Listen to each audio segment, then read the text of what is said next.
What's cracking, everybody? It's Rose here, bringing you some Pokemon Go Battle League content. In today's video, we're going to cover the Pokemon Go Pokemon TCG crossover event. We're getting a Pokemon Go TCG expansion pack in the TCG, so that means we're getting an event in Pokemon Go. So, for 2 weeks, starting on June 16th at 10 a.m. until Thursday, June 30th at 8 p.m. local time, we'll have this event. 2 weeks long. It's the entirety of the rest of June. So I hope you like what you're getting, because otherwise it's going to get very boring. Here we go. So the debut of Wimpod and Golisopod. Now, normally I'd be hyped about this because I've seen the list of things that list of moves this thing can learn in the main series. Trust me, it's not worth it. So we've also got Pikachu wearing a TCG hat, which is cool for the collectors out there. And just so you know, Wimpod also needs 400 candies to evolve into Golisopod. So if you didn't think that it wasn't worth it before, let me tell you, it's a doozy. So Meltan is coming back as a shiny in this event. So for the 2-week period that we've got this TCG event, you can get shiny Meltan by popping your mystery box. And remember, to refresh the mystery box, you just have to transfer something from Go to home.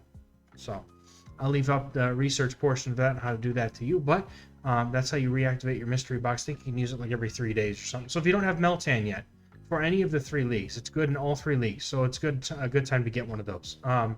We've got collection challenges. There'll be about 6 of them, so to say, and you get things like a lure module, incubator. You can get Venusaur, Charizard, Blastoise, and then encounter reward with Meltan.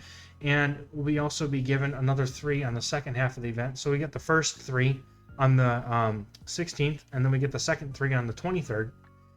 And again, Venusaur, Charizard, and Blastoise are the encounter rewards from that. So it's something to do, I guess, right?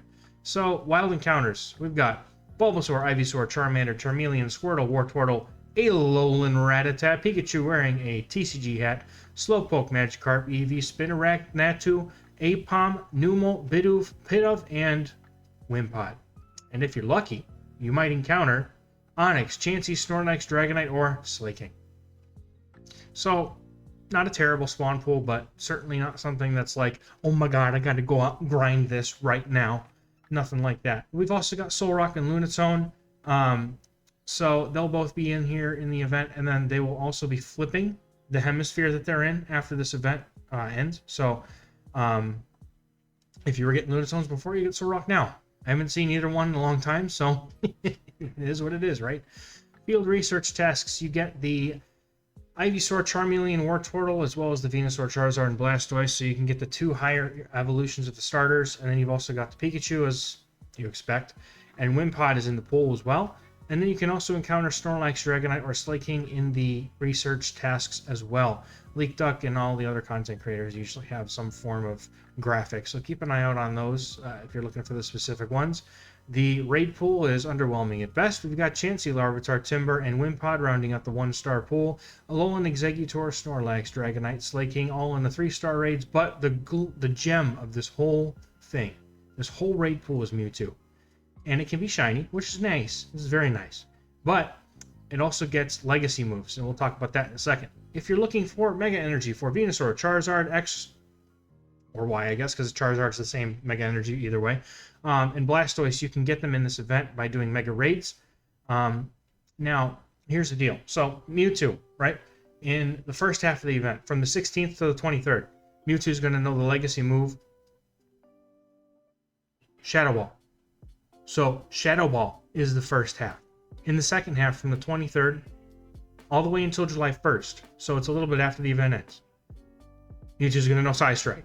So I've probably got that backwards in my graphic. So,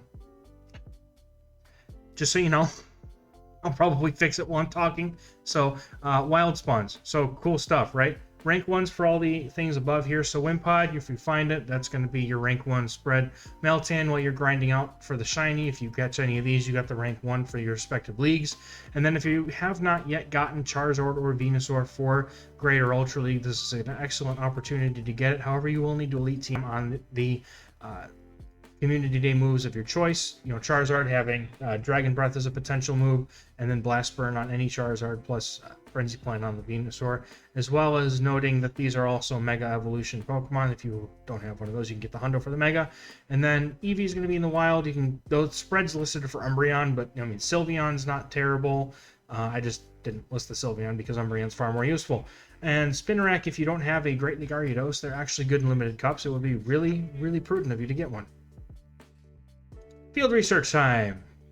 So, not really much new here. It's just Wimpod once again, the starters. And then you've got Snorlax, which can be shiny, which is nice.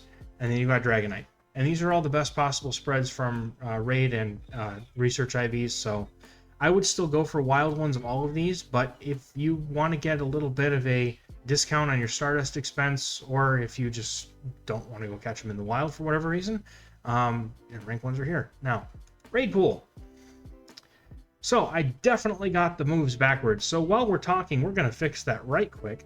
So once again, we've got Chansey in the 1-star pool, which if you're one of those people that really, really want to play an XL Chansey in the Great League, I mean, I guess this is a good time for you to burn your raid passes, right? So, sure.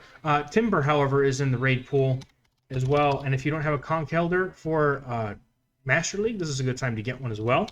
And then in the 3-star pool, you've got Snorlax and Dragonite. So the thing with the Conkeldurr, Snorlax, and Dragonite is they're all good Master League targets. So if you don't have one already, raiding for them might not be the worst idea if you're working on your Master League roster. Because all 3 of them are very good, especially in Premier Classic. So if that ever comes back, please, Niantic, bring it back. We miss it dearly. And then, as I mentioned earlier, you've got the Mewtwo's, which this is going to be an excellent time to get XL Candy for maxing a Mega Mewtwo, which is definitely on the horizon after we got Mega Latios and Latias. That's definitely a thing that's coming. I also learned while I was doing this event video that the 14-15-15 is apparently the rank 1 Ultra League spread for Mewtwo in raids. So that was interesting to note. But anyway, so once again, the first week of the event you get Shadow Ball, and the second week of the event you get Psy Strike. You cannot get both. You have to Elite TM a Mewtwo one way or the other to have both. I know, it's annoying, but that's how Niantic wants you to do it. They want you to buy the Elite TMs in the boxes that they stopped putting in Community Day. I'm not the only one who noticed, and that's how I get my Elite TMs, so y'all better bring those back, I'm telling you right now. Anyway, let's do a quick checkout of Golisopod and just see how disappointing it is, because it's it's got me, man. Oh, Niantic, y'all keep doing this to your new Pokemon. It's like you want to bring out Araquanid, but you want to gimp Golisopod when it's got moves like Close Combat and all this other good stuff that it could have had. No, instead they gave it Fury Cutter, which is good. Fury Cutter was the good thing here. Let's be honest. Of all the bug moves you could have given this thing, Fury Cutter is probably one of the better ones. And then it gets X-Scissor, which is okay, and then it gets Aerial Ace. And it can also learn Aqua Jet, which is totally underwhelming and absolutely absurdly useless. So, Golisopod, we had hopes for you, and unfortunately, they done you dirty just like half of the other little Pokemon that came out. So, while it is unfortunate, we could certainly sit here and ponder what moves could it get. If this thing had any sort of move that allowed it to have play against steel types like Close Combat, it would have immediately become meta and very useful, especially in this Fossil Cup that we're currently in. I would have enjoyed that greatly. But if you do want to play one, you certainly do get decisive wins over Obstagoon, Deoxys, Swampert, but it still loses to Walrein, which is Araquanid with the exact same water bug typing, is able to wall quite effectively. So that just kind of goes to show how awful it is. I mean, we can take a look in Ultra League too for just a moment. Golisopod ranked 255 in the Ultra League. It's 410 in the Great League, by the way, just to tell you how great it is. At least it beats Swampert. So if you're seeing a lot of Swampert, maybe this is the right investment for you. Scrafty. Man, I'm telling you though, those are like the 5 things I see in the Ultra League all the time. Maybe Golisopod is time to shine. Maybe the time is now. Or at least it would be if Ultra League didn't end earlier today. Anyway, so guys, that's going to be about it. Golisopod's totally underwhelming, but once again, it's one of those things where just get a good one, and stash it in case it ever gets a move update, because it probably will after they release the Sanction of Worlds and the competitive circuit and we get move updates again. So just, you know, get a good one and hang on to it. So that's going to be it for me, guys. Real quick shout out to my Patreon supporters and all the subscribers, viewers out there. All of you guys are great. I love you all. Thank you so much for just taking the time and watching the video and getting ready for this event that is totally going to be Mewtwo raids and literally nothing else. So I'm going to leave it at that. Thank you so much, and I'll catch you guys in the next video. Bye.